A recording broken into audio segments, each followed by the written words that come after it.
Halo, assalamualaikum warahmatullahi wabarakatuh. Selamat datang, welcome back to my YouTube channel, Adi Satrio Ardiansyah. Kalian bisa cari saya di @adisatrio ardiansyah @adisatrio AS149. Itu Instagram saya. Oke, jangan lupa untuk di like, subscribe, and comment di YouTube channel saya. Ya, walaupun masih baru, tapi setidaknya bisa sedikit membantu kalian. Semoga bisa membantu kalian. Materi yang ingin saya sampaikan hari ini terkait dengan komponen kurikulum 2013 dan tantangan di era industri 4.0. Ada beberapa hal yang akan kita kaji. Yang pertama, kita akan mulai dengan komponen pada kurikulum 2013. Ada 4 poin penting dari kurikulum 2013 revisi 2017. Ini mungkin kalian sudah tahu dan kemarin juga sudah saya singgung ketika perkuliahan tatap muka. Ini kita kaji lagi.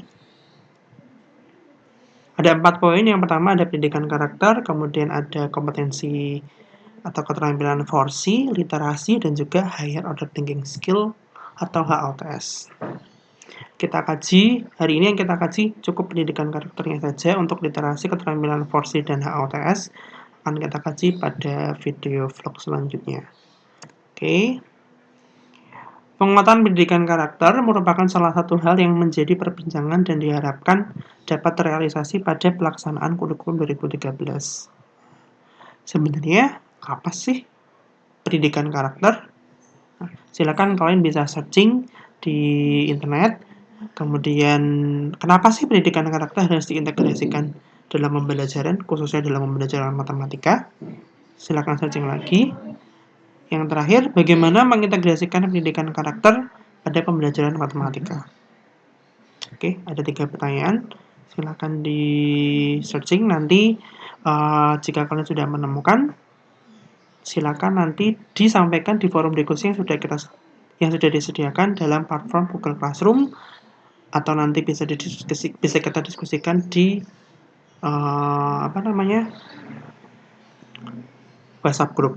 Oke, untuk Rumble D mungkin nanti akan saya siapkan di Google Classroom, sedangkan untuk Rumble E nanti bisa kita diskusikan nanti bisa disampaikan di Elena, dan nanti bisa kita diskusikan bersama di platform WhatsApp group. Oke, jangan lupa tadi ada 3. Yang pertama, apa sih sebenarnya pendidikan karakter itu? Terus yang kedua, pentingnya atau kenapa sih pendidikan karakter harus diintegrasikan dalam pembelajaran, khususnya dalam pembelajaran matematika. Dan yang terakhir, bagaimana mengintegrasikan pendidikan karakter pada pembelajaran matematika. Oke, saya tunggu nanti di hari Senin untuk Rumble D dan di hari Selasa untuk Rumble E. Nah, ini penjelasan dari saya terkait dengan pendidikan karakter. Pendidikan karakter merupakan usaha sadar dan terencana di dalam mewujudkan suasana serta proses pemberdayaan potensi dan juga pembudayaan peserta didik untuk membangun karakter pribadi yang baik untuk warga negara Indonesia, sehingga tercipta suatu bangsa yang tangguh, berwawasan, bermoral, dan berakhlak baik. Ada beberapa poin di mana pendidikan karakter itu adalah usaha sadar dan harus direncanakan. Dan yang kedua adalah pembudayaan. Nah, ini nanti akan mengarah ke bagaimana kita mengintegrasikan pendidikan karakter dalam pembelajaran matematika. Dan goalnya adalah terciptanya suatu bangsa yang tangguh, berwawasan, bermoral, dan berakhlak mulia. Selanjutnya akan saya sampaikan setidaknya ada 5 karakter yang harus diintegrasikan dalam pembelajaran. Dan yang pertama dan yang paling utama adalah religius, sesuai dengan sila pertama, yaitu ketuhanan yang Maha Esa. Yang kedua nasionalis, integritas, gotong royong, dan mandiri. Seperti tadi sudah saya sampaikan, ada goal. Setiap apa yang kita tulis itu harus punya goal, atau kita harus punya tujuan. Dan tujuan dari pendidikan karakter itu adalah membentuk bangsa yang tangguh, berwawasan, bermoral, berakhlak mulia, serta bekerja atau bergotong royong dalam kehidupan bermasyarakat. Untuk mengintegrasikannya, bagaimana? dengan menggunakan pembelajaran tidak langsung atau indirect teaching, di mana seorang guru, kita tahu bahwa guru itu adalah akronim dari digugu dan ditiru.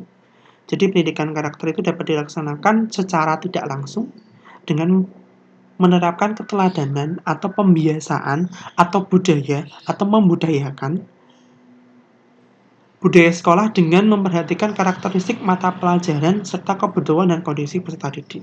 Jadi, contoh untuk pembelajaran matematika yang bisa kita budayakan adalah atau yang bisa kita tanamkan adalah integritas, di mana integritas itu ada kejujuran, kemudian ada tanggung jawab, responsibility, dan lain sebagainya. Selanjutnya, mungkin ketelitian juga bisa kita ajarkan atau bisa kita biasakan kepada peserta didik kita, karena setidaknya walaupun kita matematika yang penuh dengan rumus, penuh dengan teorema, definisi, dan lain sebagainya, tapi di dalam matematika sendiri itu sebenarnya juga terkandung beberapa karakter yang itu dibutuhkan bagi siswa. Salah satunya tadi jujur, tanggung jawab, responsibility, sama ketelitian. Penumbuhan dan pengembangan kompetensi sikap dilakukan sepanjang proses pembelajaran berlangsung dan dapat digunakan sebagai pertimbangan guru dalam mengembangkan karakter peserta didik. Ini tambahannya ya, terkait dengan pengintegrasian pendidikan karakter pada pembelajaran matematika.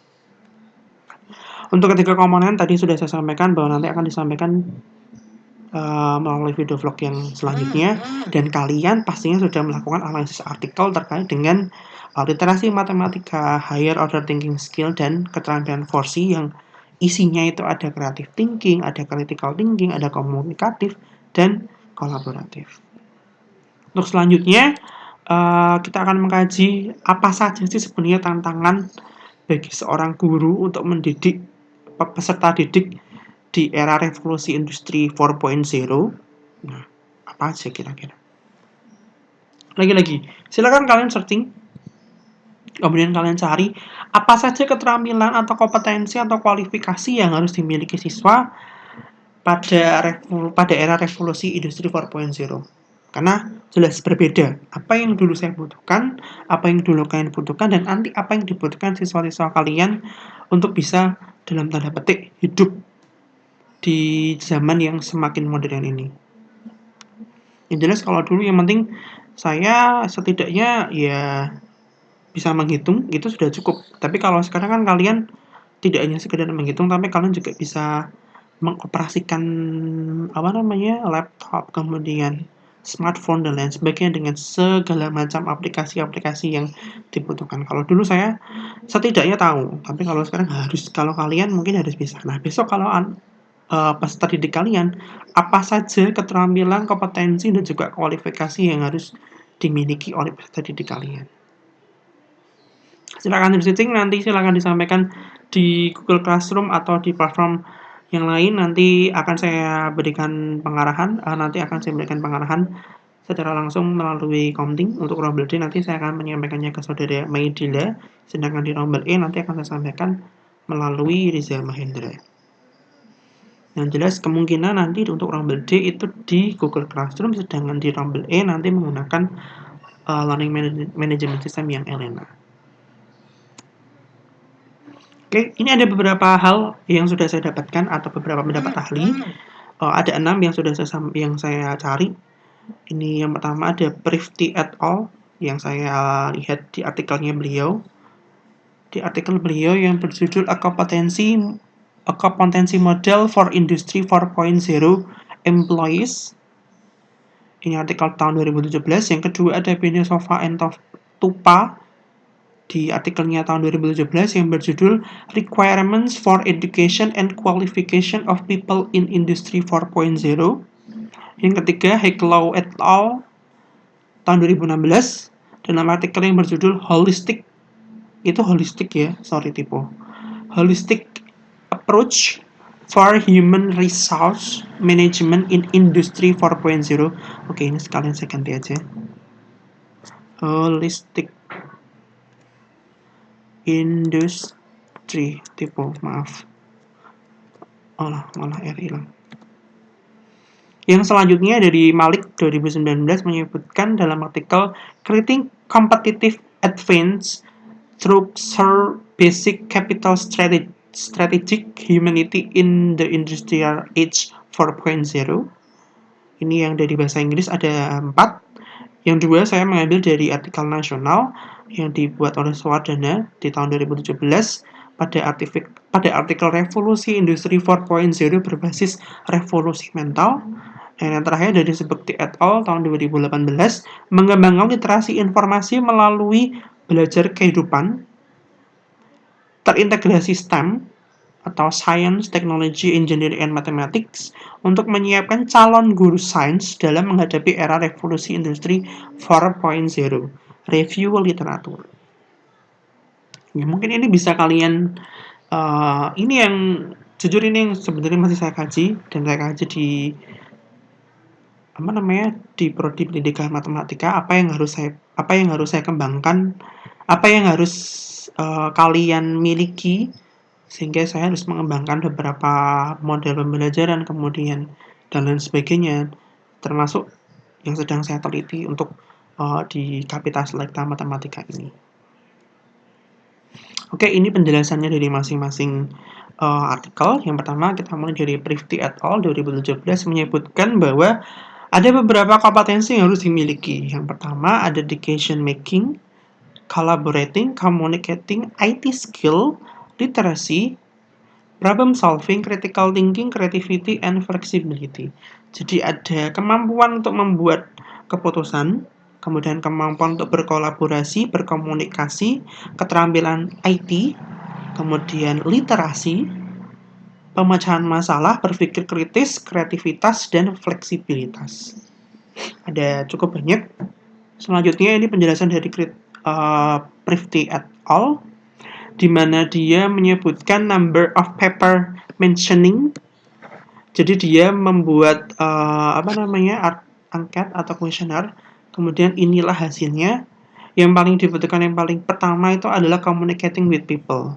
Jadi kompetensi yang dibutuhkan menurut Prifty et al. Itu adalah dapat berkomunikasi dengan orang. Yang kedua, ternyata ada IT, big data, and problem solving. Yang kemudian yang ketiga ada lifelong learning, work in interdisciplinary environments. Yang ketiga network technology and communication. Yang keempat ada decision making, kemudian modeling or programming, data or network security, business process MGM, and collaboration teamwork. Dan yang terakhir itu ada leadership skill, service orientation, creativity, and self-management. Nah, ternyata tadi dari yang tadi saya sampaikan sebelumnya itu ternyata orang itu juga butuh. Ini kalau nggak salah ini jadi penelitiannya itu dilakukan dengan mempertimbangkan pendapat dari para pengusaha kalau menurut saya ini. Yang selanjutnya dari Benesa Fatupa 2017 menyebutkan kualifikasi dan keterampilan yang dimiliki diantaranya adalah communicativeness and language skill, problem solving, creativity, flexibility, and logical thinking. Jadi kemampuan untuk berkomunikasi dan juga skills dalam berbahasa, ternyata berbahasa juga penting, juga perlu. Lagi ada problem solving, creativity, flexibility, and logical thinking. Selanjutnya dari Hecklau et al. 2016 mengidentifikasikan beberapa kompetensi menjadi tantangan dari berbagai bidang, diantaranya ada bidang ekonomi, sosial, teknologi, lingkungan, hukum, dan politik. Jadi Hecklau ini dia mengklasifikasikan tantangan-tantangan yang harus dimiliki sesuai dengan bidang-bidangnya. Jadi ada yang bidang ekonomi, sosial, teknologi, lingkungan, hukum, dan politik. Kalau kita jelas kita adalah bidang sosial. Coba kita cek apa saja yang dibutuhkan. Kompetensi tersebut diantaranya adalah problem solving, communication skill, ability to cooperative, flexibility, decision making, analytical skill, coding skill, and creativity to develop new sustainable solution. Nah, ada dua hal yang berbeda di sini, yaitu ada coding skill atau keterampilan untuk mengcoding ternyata pemrograman komputer itu sekarang dibutuhkan dan kalian dapat materi atau dapat kuliahan pemrograman komputer sebanyak 3 kali dari Prokom 1, Prokom 2, dan juga database. Silakan dimanfaatkan sebaik-baiknya untuk bisa meningkatkan atau mengembangkan coding skills kalian.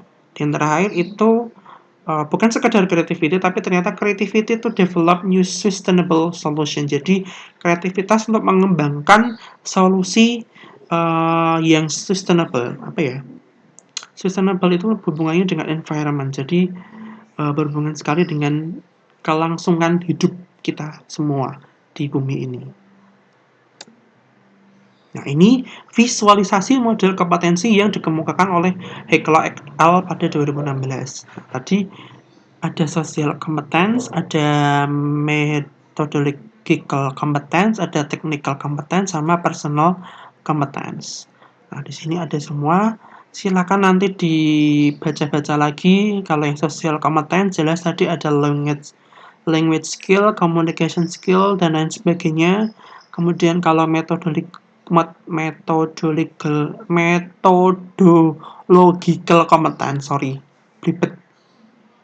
Ada decision making, analytical skill, conflict solving, bagaimana menyelesaikan konflik, problem solving, creativity, dan lain sebagainya. Ada entrepreneurial thinking.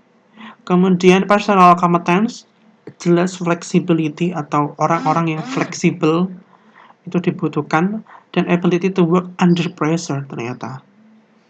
Ini di sini ada technical competence. Tadi yang saya sampaikan ada coding skill, media skill, understanding IT security, dan lain sebagainya. Oke. Yang keempat, ada Malik 2019 menyebutkan focus on capability involves tangible capabilities such as technology, process, and intangible capability such as the ability to change, be flexible, have self-confidence, and achievement motivation atau. Jadi di sini dia menyebutkan beberapa capability. Dia menggunakan istilah kapabilitas. Sebenarnya kapabilitas itu ya keterampilan, kemampuan juga sama. Dan yang ditekankan di sini adalah kemampuan untuk bisa ability to change, atau kemampuan untuk bisa bukan berubah bentuk atau seperti bunglon, tapi gimana caranya kita itu bisa mudah beradaptasi. Terus yang kedua ada be flexible. Lagi-lagi harus fleksibel, butuh orang yang fleksibel atau orang yang bisa bekerja di mana saja. Kemudian punya self confidence yang sangat tinggi, dia percaya diri ya, bukan kepedean. Ingat itu Maidila. Dan yang terakhir ada penghargaan terhadap motivasi atau memiliki motivasi yang lebih tinggi.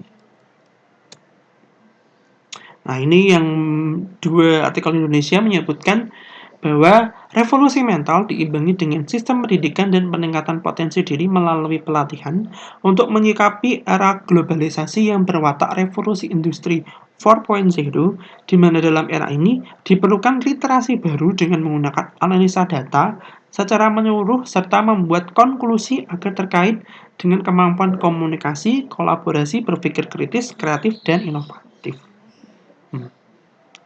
Kalau dari Swadana 2017 menyebutkan kemampuan yang harus dimiliki itu ada komunikasi, kolaborasi, berpikir kritis, kreatif, dan inovatif. Ada 4 atau 5 ini hitung-hitungnya. Kalau menurut saya kreatif sama inovatif itu hampir sama, jadi kita anggap 4 aja. Oke. Yang terakhir, Subekti et al. 2018 menyebutkan seseorang dikategorikan cakap atau capable adalah mereka yang tahu bagaimana cara belajar, kreatif, memiliki self-efficacy yang tinggi, dapat menerapkan kompetensi dalam situasi baru dan akrab, dan bekerja dengan baik dengan orang lain. Nah, kalau diamati hampir mirip semuanya ya. Jadi kalau menurut Subekti ini, orang yang capable atau orang yang cakap itu adalah orang yang bisa belajar, orang yang kreatif, orang yang punya self-efficacy itu hampir mirip dengan self-confidence, tapi dia penghargaan terhadap dirinya itu sangat tinggi. Kemudian dia bisa fleksibel, bisa bekerja di situasi baru dan akrab. Dan yang terakhir dia bisa bekerja dengan orang lain dengan baik atau kolaborasinya atau collaborating-nya dia cukup bagus. Oke, kita simpulkan ya tadi ya. Menurut saya ada beberapa poin yang hampir mirip yang dari ke-6 artikel tadi. Coba kita simak kesimpulannya. Komponen kurikulum 2013 dan kompetensi di era revolusi industri 4.0. Ada beberapa poin yang sama. Ini simpulannya. Ternyata pendidikan karakter itu yang pertama, karena dari segala hal kalau misalnya kita tidak punya attitude yang baik, itu sama saja walaupun kita punya kemampuan atau kita punya pengetahuan, tapi kita kalau tidak memiliki attitude yang baik itu juga kalau orang sekarang bilang omong doang gitu. Atau kalau misalnya saya boleh